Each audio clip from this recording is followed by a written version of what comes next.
لہذا شرک ہو گیا بتوں کا پوجنا.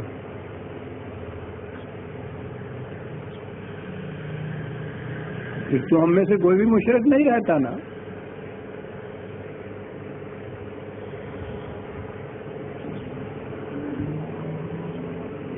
پھر جھگڑا چلا ہمارے ہاں فرقوں میں آگے. یہ وہابی تھے غیر وہابی. قبروں پر جانا، وہاں دیے جلانا یا مرادیں مانگنا، عرس کرنا،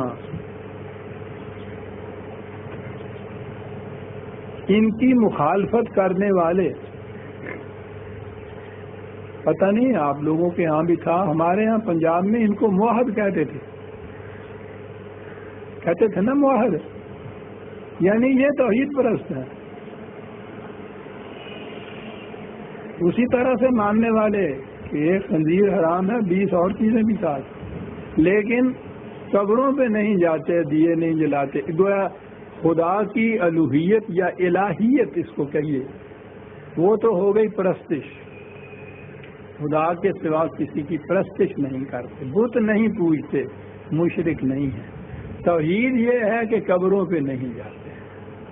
اب سارا جھگڑا آپ دیکھیے شروع سے آخر تک ان فرقوں کے اندر، قبروں پہ جانا روا ہے نہیں روا، جائز ہے نہیں جواز، مردے جو ہیں وہ سنتے ہیں ان کی نہیں سنتے، اولیاء اللہ مرادیں برداتے ہیں نہیں یعنی جھگڑا سارا شرک اور توحید کا اس میں سمٹ گیا.